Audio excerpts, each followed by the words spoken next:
Kakaiba rito sir, hindi ginaya. Maraming mga nagtitrending na food, pero kasi sa amin sir, authentic yun sa amin sir. Paano mo nasabing authentic yan? Kasi yung mga ginagamit po namin na products from Korea talaga.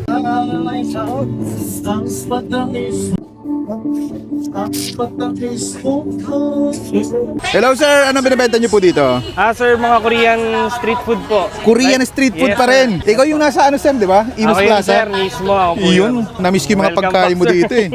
Bali ito sir, ang mga in-offer namin, fish cake, tteokbokki, pork inoki, buldak, mga ramen sir. Yun. Tapos ang bestseller namin sir, yung beef bulgogi, mga kimchi fried rice, tsaka yung pork inoki po.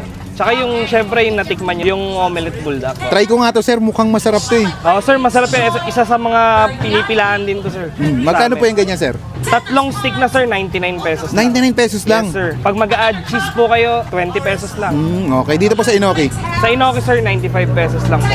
Tatlong piraso na. Tatlong peraso na yan sir. Grabe. Sige sir, pa-order po ako. Sige po. Ano to sir? Tteokbokki sauce po yan sir. Tteokbokki sauce. Anong lasa niya sir? Ano siya eh, sweet and mild spicy siya sir. Kaya yung mga may hilig sa maanghang, yan po, pwede sa kanila yan. Okay, sige sir. Tatlong piraso, 99. Tatlong peraso. Okay po. Yun oh. Ang nilalagyan pa ng ano, Yan, sauce. sir. Nilalagyan rin ng cheese sauce, sir. Mas binibili sa amin, sir, yung may add cheese sauce, eh. Kasi talagang sumasarap talaga siya. Nababalance niya, sir.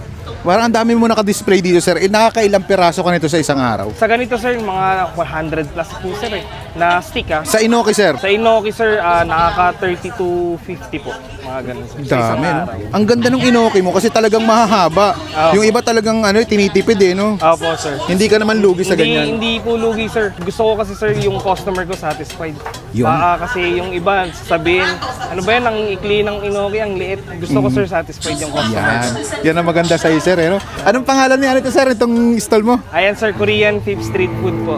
Saan kayo matatagpuan ngayon sir? Located kami, sir, sa All Day Buhay na Tubig. Meron din kami sa Gentry, sir, bagong open po. Anong oras kayo nag-open dito? Dito po, 4 p.m. hanggang 11:30 po. Yun. Yan. Gaano katagal niluluto to sir? 5 minutes lang po. Okay na yung baligtaran na yun, sir. Yun.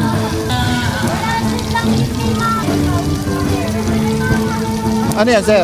Ito yung pinaka-sauce ng, ng Korean po. Na kimchi fried rice. Bango ah. Yan yung kimchi. Kimchi po.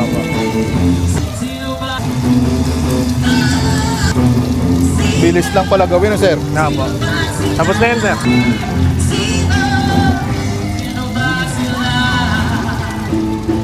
Tapos itlog. Magkano yung ganyan sir?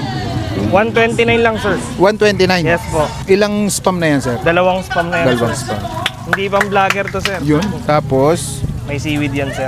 may seaweed. Para kompleto, sir. Yun. Ito, sir, yung sauce ng Korean po.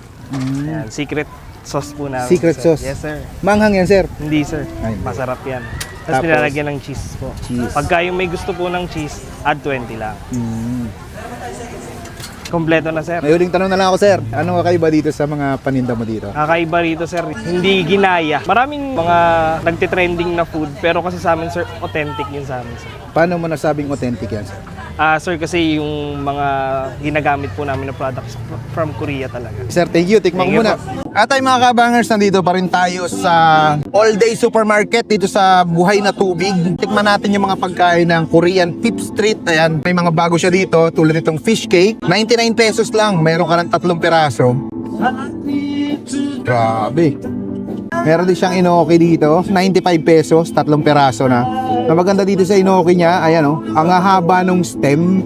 At 20 pesos kung gusto niya ng maraming cheese, yung katulad ng nilalagay kanina, 20 pesos lang yon. Siyempre, titikman na rin natin itong kanilang spam and egg kimchi fried rice. Ang kakapal ng hiwa, 129 pesos. May dalawa ka ng spam.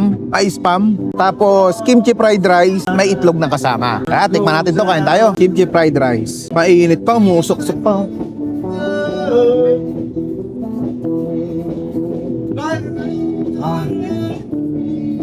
Mahirap.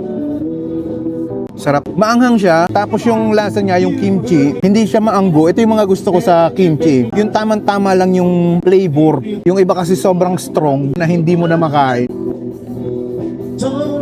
Samahan mo parang spam.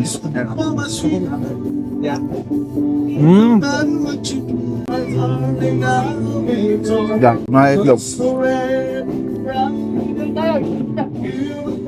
Apa ito? Kimchi fried rice. Bagay na kombinasyon. Tikman naman natin yung fish cake nila. 99 pesos, tatlong stick na ganito.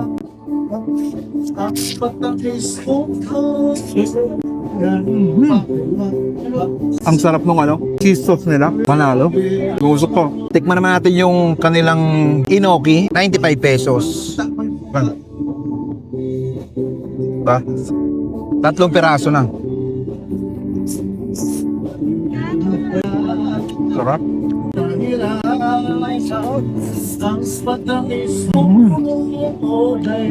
Manalo. Kaya bisita nyo na dito sa Korean Pip Street. Dito sa Buhay na Tubig. Napakasol dito mga rods. Panalo.